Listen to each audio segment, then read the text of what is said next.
TDAH e autismo, doença ou sistema operacional diferente? Será que eu tenho TDAH? Essa talvez seja uma das perguntas que eu mais escuto hoje. Até dentro do avião as pessoas me falam sobre isso. Nunca se falou tanto sobre TDAH.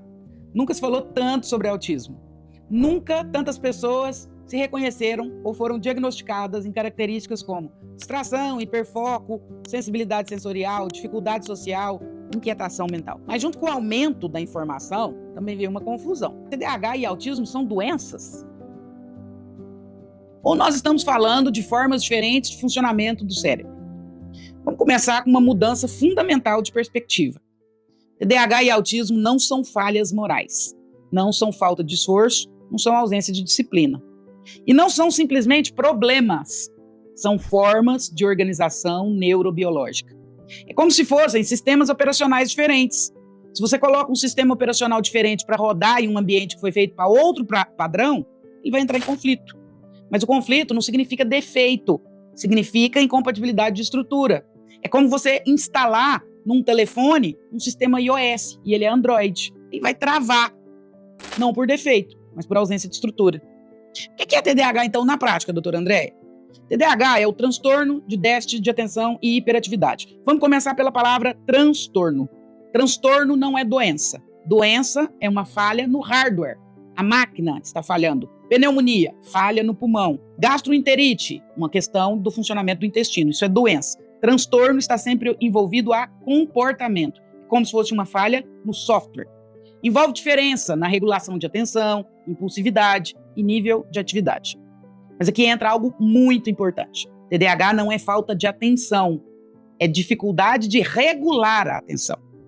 A neurociência mostra que o cérebro com TDAH tem diferenças na forma como ele utiliza a dopamina. A dopamina está ligada à motivação e ao interesse. O cérebro TDAH ele não responde tão bem a tarefas monótonas ou pouco estimulantes, mas responde intensamente a algo que desperta interesse real. É por isso que alguém com TDAH pode não conseguir focar 20 minutos numa tarefa burocrática, mas passa 5 horas hiperfocado em algo que ama. Isso não é preguiça, é regulação diferente de recompensa. O córtex pré-frontal, que ajuda no planejamento e no controle dos impulsos, funciona de maneira diferente. E isso impacta a organização, gerenciamento de tempo, tomada de decisão. Mas é diferença, não é incapacidade. TDAH é funcionamento distinto. E o autismo? O autismo, ou transtorno do espectro autista, perceba de novo a palavra transtorno, envolve diferenças na comunicação social, processamento sensorial e padrões de interesse. A palavra-chave aqui é espectro. Não existe um tipo de autismo, existe uma ampla variação de funcionamento, por isso espectro. O cérebro autista tende a processar informações de forma mais detalhada e menos intuitiva socialmente. Enquanto muitas pessoas captam sinais sociais de forma automática, o cérebro, no espectro autista, pode precisar processar isso de maneira mais consciente. Isso não é falta de inteligência emocional. De novo, é diferença de processamento. Há também uma característica importante, sensibilidade sensorial. Luzes, sons, texturas, cheiros podem ser percebidos com uma intensidade muito maior em quem tem o transtorno de espectro autista. Agora imagina viver num mundo onde estímulos chegam amplificados. Isso exige um esforço constante de autorregulação. Por que chamamos isso de transtorno? Porque vivemos em uma sociedade estruturada para um padrão específico de funcionamento. Escola exige atenção sustentada por longos períodos. Mercado de trabalho exige multitarefa constante. Interações sociais exigem leitura rápida dos ambientes. Quando o sistema operacional da pessoa não corresponde ao padrão dominante, surge fricção. E essa fricção vira sofrimento. Mas sofrimento não significa defeito. Significa desajuste entre estrutura interna e exigência externa. Explico ainda um pouco mais. O mundo foi desenhado para pessoas neurotípicas. A escola foi desenhada para crianças neurotípicas. O mercado de trabalho, as relações, as interações sociais, para um tipo de sistema. E o indivíduo nasceu com outro sistema. Ele trava o tempo todo e tenta se adequar. Isso gera desgaste e sofrimento. Mas, doutora, volta no assunto. Será que eu tenho TDAH? Essa pergunta cresce porque muitas pessoas passaram a se reconhecer em características antes mal compreendidas ou não faladas. Mas aqui é importante diferenciar. Todos nós temos momentos de distração. Isso, inclusive, não é ruim. Todos nós temos fases na vida de desorganização. Todos nós ficamos ansiosos. O que define TDAH ou autismo não é um traço isolado. É um padrão persistente desde a infância, impacto funcional significativo e presença consistente em diferentes contextos. Então, peraí, doutora, de novo, repete para mim as 3 questões. Primeiro, a inviabilidade que isso causa, prejudicar em alguma situação. A presença das características desde a infância. E a presença dessas características em diferentes contextos, em casa, na escola, nos relacionamentos. Quando essas 3 questões estão juntas, a gente começa a investigar a presença ou não do transtorno. E o mais importante, não é moda, não é rótulo de identidade para justificar comportamento. É estrutura neurobiológica, que precisa ser compreendida com responsabilidade. Qual que é a visão da psicanálise? Agora nós vamos aprofundar um pouquinho.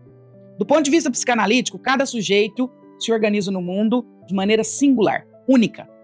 O TDAH pode ser lido como dificuldade de sustentação do desejo em tarefas impostas. O interesse precisa estar implicado para que a atenção se sustente. Já o autismo, na psicanálise, pode ser entendido como uma organização diferente da relação com o outro e com o excesso de estímulos. Mas em ambos os casos, nós estamos falando de modos de se estar no mundo, não de defeito moral. A psicanálise não trata o sujeito como um diagnóstico, trata como uma história. E isso é fundamental, porque TDAH e autismo não anulam a singularidade de cada um. Eles fazem parte dessa singularidade. E aqui entra o grande perigo do estigma. Quando dizemos, é doente, colocamos o sujeito numa posição de falha, de erro. Quando dizemos, é diferente, abrimos espaço, aqui sim, para adaptação. Claro que existem graus de suporte necessário. Claro que há casos que exigem intervenção, acompanhamento, às vezes até medicação. Mas a base para isso tudo não pode ser a exclusão. A base precisa ser a compreensão. Um cérebro TDAH pode ser extremamente criativo, inovador, rápido. Um cérebro no espectro autista pode ser profundo, detalhista, intenso em áreas específicas. O problema é quando tentamos forçar todo mundo a funcionar da mesma forma. E aqui a neurociências vai falar belamente sobre neurociências e plasticidade. O cérebro, ele é plástico. Isso significa que ele pode desenvolver estratégias. Pessoas com TDAH podem aprender ferramentas de organização externa. Pessoas no espectro autista podem desenvolver repertório social consciente. Isso não é sobre se curar, é sobre potencializar funcionamento. E isso exige conhecimento. Aqui fica uma grande reflexão. Talvez a pergunta não seja, será que eu tenho TDAH? Talvez a grande pergunta seja, como o meu cérebro funciona? Quais são os meus padrões? Quais ambientes me ajudam ou me desorganizam? Eu estou tentando viver num formato que não combina comigo? TDAH e autismo nos convidam a rever uma ideia perigosa, a de que existe um jeito certo de funcionar. Não existe um cérebro padrão ideal. Existem cérebros diversos. A questão é, estamos criando ambientes que respeitam essa diversidade ou estamos chamando de doença tudo aquilo que não se encaixa? TDAH e autismo não são apenas diagnósticos, são modos de organizar a atenção, o desejo, o estímulo e as relações. Não são falhas, são sistemas operacionais diferentes. E quando você entende o seu próprio sistema, você para de se culpar por não funcionar como os outros. E você começa a aprender como funcionar melhor sendo quem você é. Talvez a melhor pergunta, não seja, será que eu tenho algo errado? A pergunta boa é, será que eu estou tentando rodar minha vida num sistema que não é o meu? E quando você descobre isso, não é libertação da responsabilidade, é libertação da culpa. E a partir daí, começa o verdadeiro autoconhecimento e a vida com qualidade. Porque como dizia o grande e velho Nietzsche, torna-te quem tu és. E isso não é sobre TDAH e autismo, é sobre cada um de nós. Se você gostou desse vídeo, gostaria de te convidar para fazer parte dessa missão. Aqui é um espaço que nós criamos para democratizar conhecimento e saúde mental.